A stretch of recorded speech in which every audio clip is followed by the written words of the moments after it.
In an ever-evolving digital landscape, for your business to thrive, you must adapt or die.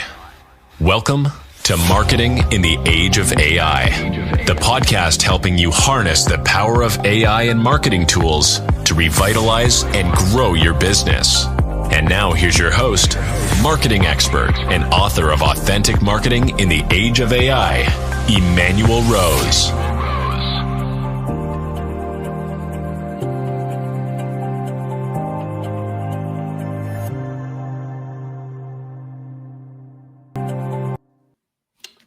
Welcome to this episode of Marketing in the Age of AI. Today, we are talking about search engine optimization and getting some clues to how we should be managing our SEO as we continue to deal with this avalanche of content.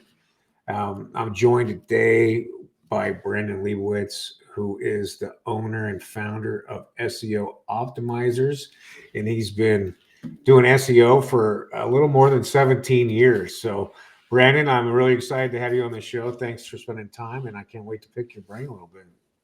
Thank you for having me on today. You bet. Well, of all the things in marketing, how did SEO grab your attention for such a long time? I just fell into it, wasn't planning on it, got my degree in business marketing, and after I graduated from college, one of the first jobs I got out of school was helping a company out with their SEO, which was pretty new to me back in 2007. They didn't really teach it to you in school. And just after working there for a few months, just realized this is the future. Everyone's probably going to have a website, and digital marketing is probably the way to go. And SEO is just free traffic. And that got me focused on that because I was like, who wants to, paid ads, social media, it all works, but free traffic always sounds pretty tempting. So that's what I focused on over the years, helping people out, just tapping into that free Google traffic. Nice. And what were some of the fundamentals of SEO that you saw in 2007 that are still remain fundamentals in 2024, 2025? Pretty much it's content is king is one of the first things that I learned. And it's just have to have content, meaning text. Google struggles with images and videos and audio. They're much, much better at it, and they're getting really close to understanding it, but they still rely heavily more on text. And the more text you're able to put on your website, the happier Google is. Or even like for video content, if you're putting it up on YouTube, transcribing it or timestamping it, or just adding more text helps the search engines, helps those platforms better understand what that content is all about, and then hopefully rank you for the correct keywords. Nice. I love that. I think sometimes for beginning marketers or even sometimes executives don't understand how important written content still is in with all the things that we do in digital marketing. What are you seeing in terms of AI generated content versus other content, and how the search engine results are changing based on that?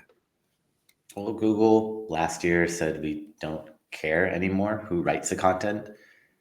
AI, human, it doesn't matter because we can't tell the difference anymore because AI content has gotten too good, but it's not accurate.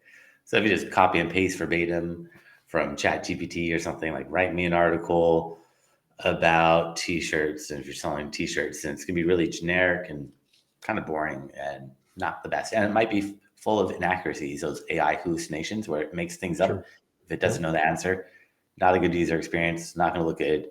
But if you use AI as like a starting point to give you like topics to write about or help you with the outline, you could have it write your content if you want, but I would still triple check everything because you got to be careful. But having really good prompts helps out. So if I'm using it to write content, I'll have like a prompt that's almost 2 pages long that I'm going to use if I am, because some of my clients said we don't care. Some of my clients rather still have people writing. Yep. I still prefer people, but Google said we don't care. So it's just got to make sure it's accurate, edit it, and make sure it's beneficial for the readers. So the fundamentals of writing remain, which is there has to be value A for the humans, and there has to be value B for the bots that are crawling to see the search the keywords, and our latent, is the LSI still an important thing? The latent semantic indexing, or is that old news too? No, you want to try to index your pages. Getting your pages indexed is not always the easiest because you can create all these pages and Google might not find those pages because Google just has a certain allotment of how many pages they'll crawl on a website. And if you want to make sure all your pages get found, creating a sitemap and submitting your URLs to Google Search Console also helps out. But and I think you mentioned backlinks. Backlinks are also very, very important. You have to get other websites to talk about you, other third-party sites talking about you with a clickable link.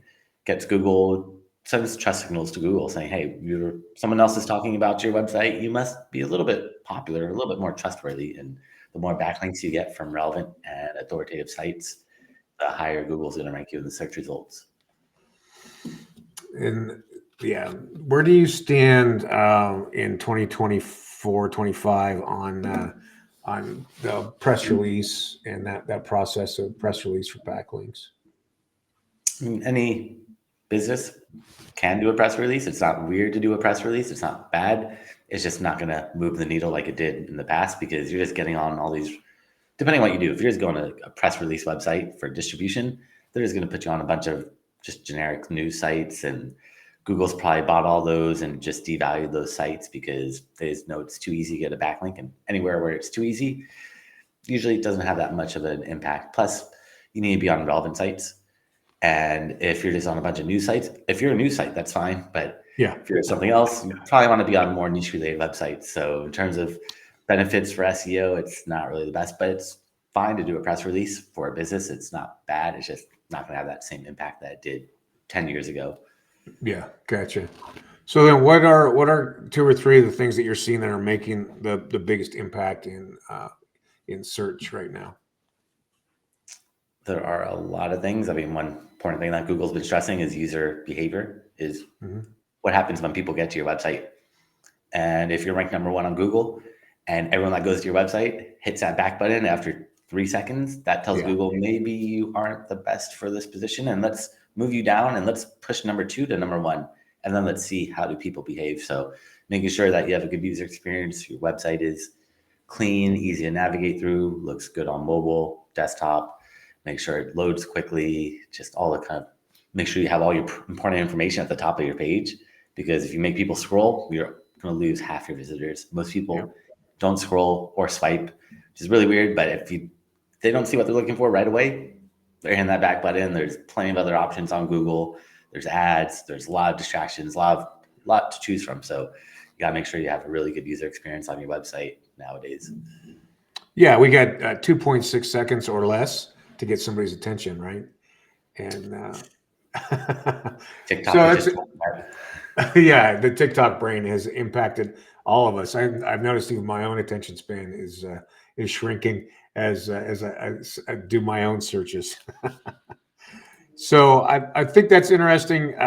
What you're saying about dwell time, or is there another phrase for it besides that now? Dwell time. They keep changing names, and Google Analytics came out with GA4, and they removed bounce rate and changed all these terminology. But essentially, you just want to see how long are people staying on your page, and also you can see do they leave, that bounce rate, or I think they changed it to engagement rate on GA4.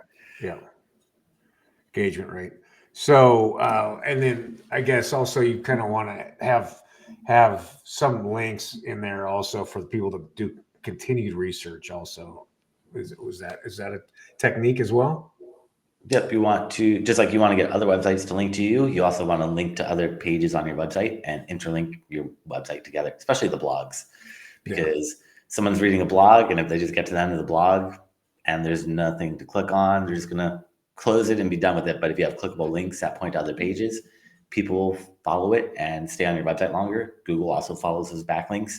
So interlinking related pages together to build topical relevance is really helpful. And a lot of people don't utilize internal linking, but it is very important for SEO. Gotcha. So we got user experience, content above the fold, and then the standards of load speed and making sure that it's mobile compatible. Give me one other thing that's important for us to focus on for 25.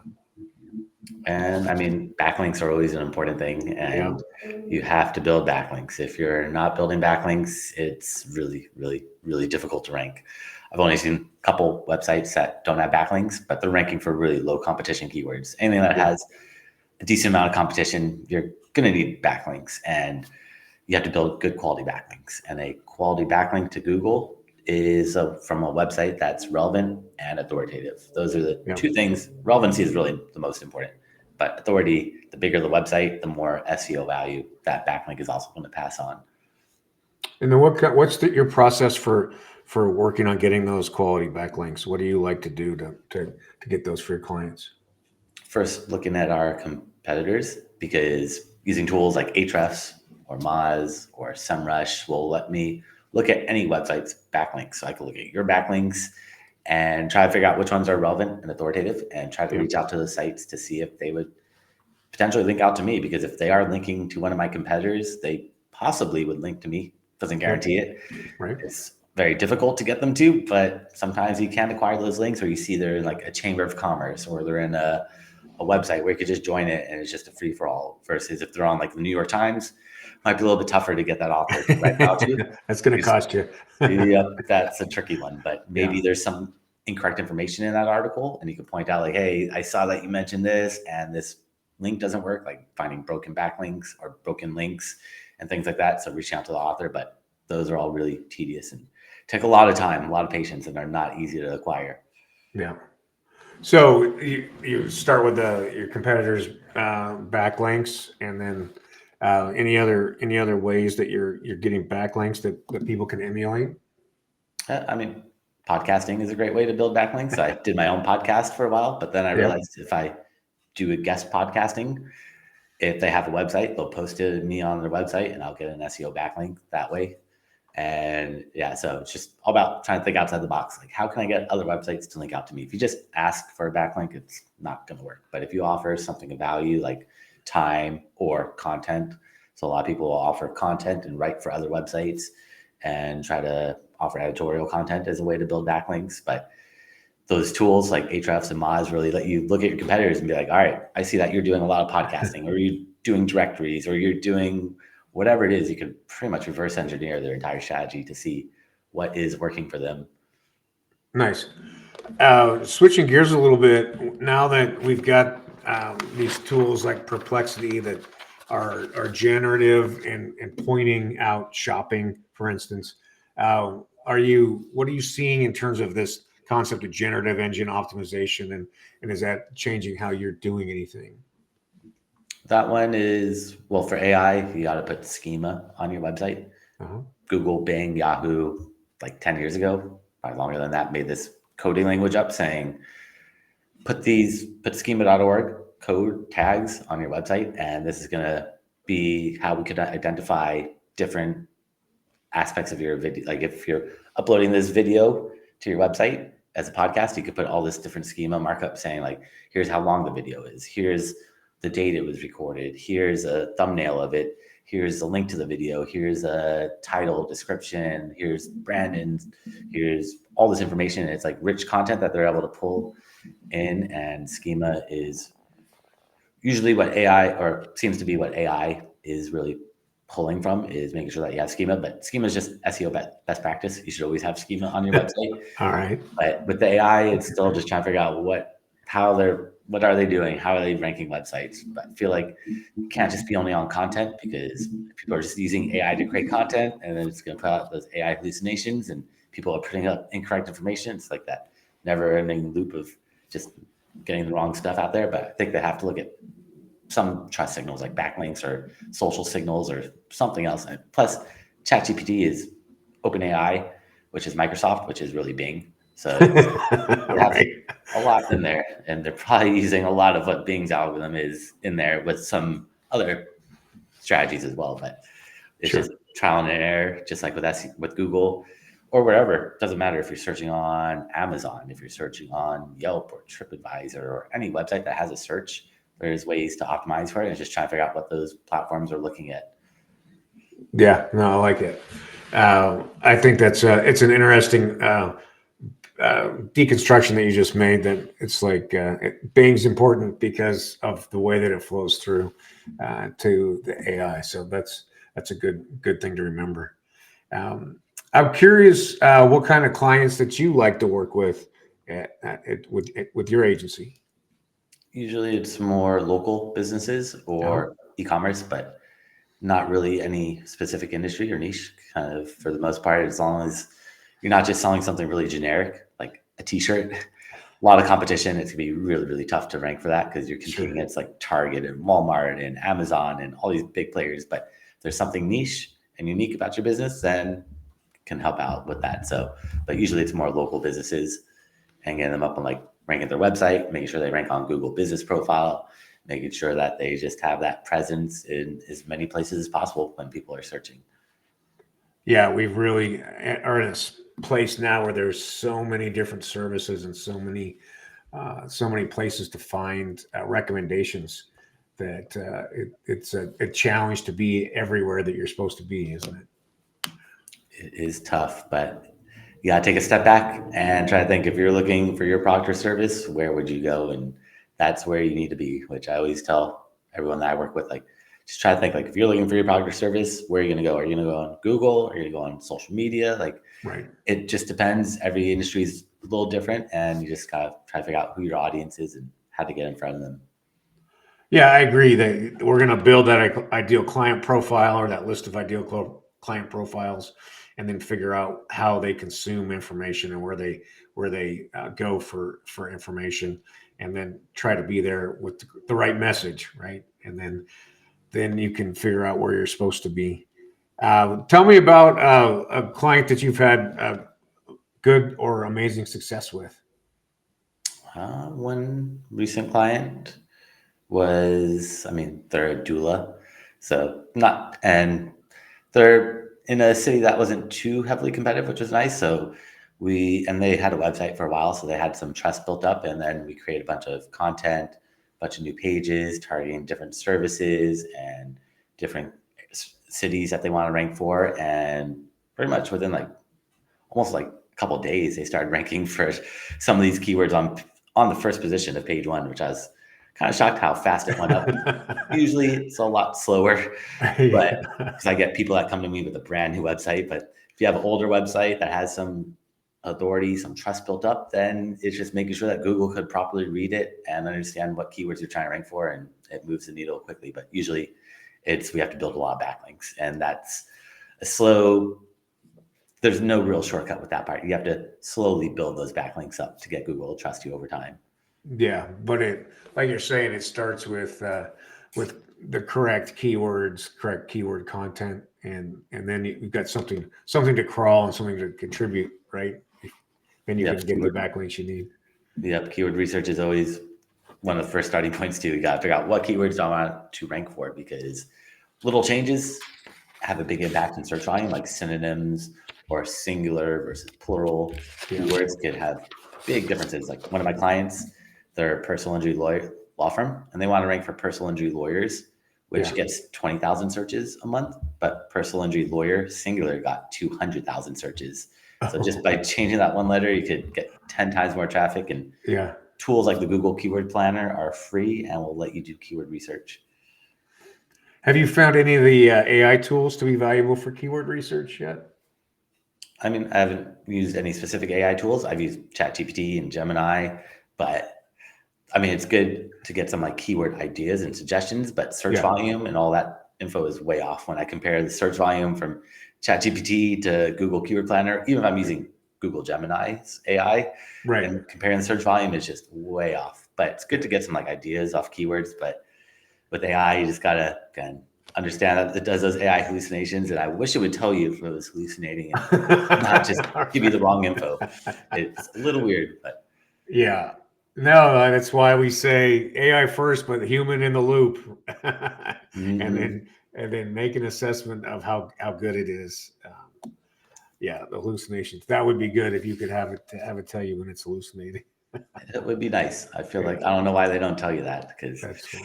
feel like that's just a better user experience for everybody. But But maybe the AI doesn't know it's hallucinating. That might be it. It's just thinks it knows the answer, but it is weird. But the more people that use it, eventually, the more the accurate it's going to become, and it's just going to be really, really powerful pretty soon. I mean, it's already very powerful, but give it a couple more years of just getting more and more accurate, it's going to be much more powerful and easier to use.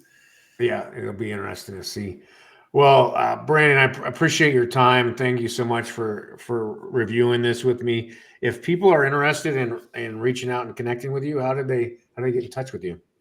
Yeah, so anyone that wants to learn more, I actually created a special gift for you. If you go to my website at seooptimizers.com/gift, that's seooptimizers.com/gift, and they can find that gift there, along with classes I've done over the years. I've thrown up for free so they could see step by step how to do a lot of stuff that I talked about today. And also, if they have a website, I'm happy to check out their website from an SEO point of view, and they can book some time for free on my calendar there.